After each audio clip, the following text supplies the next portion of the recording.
各位觀眾，簡單介紹一下整件事嘅起因呢，就係早前慈山寺嘅前主持洞宏法師俾佢細佬揭發，就係話佢呢就食 BBQ 嘅沙爹雞破戒大師，咁佢就呢個大師呢，就將個罪責就推喺佢金主陳金怡嘅身上。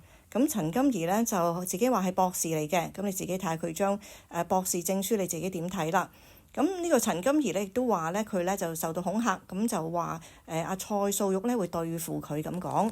咁蔡素玉喺呢件事入邊係啲咩角色咧？咁我諗你哋自己可以一陣間睇一睇片嘅。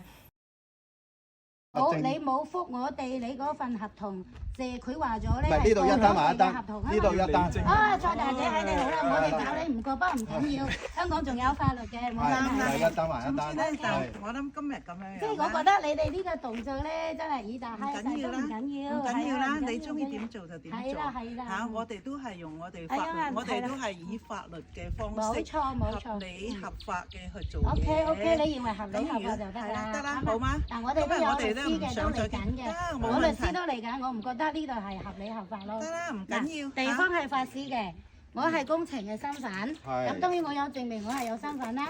咁嗰啲物件我嘅，我而家追究嘅咧就唔係，我淨係追究刑事委或者其他我就唔會追究，因為呢啲係法師嘅嘢。你認為點樣追究？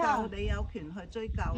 我哋咧係以我哋你都係做翻你哋嘅最合理嘅嘢啦，冇錯。好嗎？今日唔好再拗啦，好嗎？我唔該。好唔該晒。多謝蔡小姐。咁係咯，冇需要啦，冇需要。冇需要，而家各有各嘅法理啊嘛，因為最後咧。唔係點都好啦。嗰個地方咧係私人嘅地方，冇錯。亦都咧請你咧就唔好咧非請勿進，就係咁簡單，好嗎？咁喂，呢啲非請勿進，因為我哋有憑，你可以叫我刪咗個字眼啦。咁但係我哋如果有咩人都入去嘅，我點算咧？我要保護財物噶嘛，我要保護安全噶嘛，財物安全係我哋有架撐喺度啊嘛，唔係我業主嘅責任。我有架撐喺度，係業主嘅責任。咁唔緊要架撐咧，我哋都已經講都清楚㗎啦。大姐你講乜都啱，我而家淨係追究刑事毀壞啫。得啦，你係啦，我淨係追究刑事毀壞。咩？但你都嚟咗好多年，你都知啦。法師係一個咩人？唉，我都唔想講，好唔好啊？咁。我真係唔想講佢係咩人，呢啲出家人嘅嘢交俾出家人處理，我哋一樣會將啲嘢咧會去投訴翻嘅。去啦，好啊，係啦，我哋唔好再咩啦，企喺度，好嘛？拜拜。咁你咁我而家要報翻警，因為我呢啲嘢破壞咗啦。咁咧香港仲有法律，唔係你我講完，好嘛？唔係你講得啱話，我覺得我啱，大家都未必係。我覺得應該判佢。話俾你聽，即係傾佢，你而家係想等警察嚟再。梗係要啦，我再監進，我一定要監進啦，冇可能咁噶嘛。明白。阿大姐特首都唔可以咁啦，係咪先？要啦，冇嘢㗎。嗰個地方係我哋嘅地方，我哋係有權去做任何嘢喺自己個地方，好嗎？任何嘢都係民事嘅糾紛。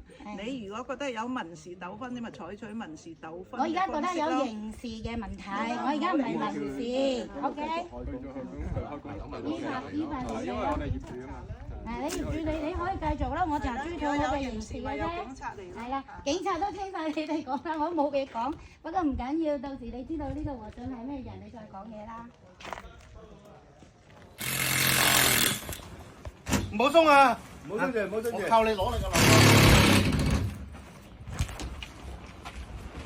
阿樂哥好憎阿偉啊！係啊！唔好俾佢窿佢啊，大佬！大啲啊！我嗰個監控咧，邊個拆咗啊？哦，咁啊唔得喎，大佬，翁生。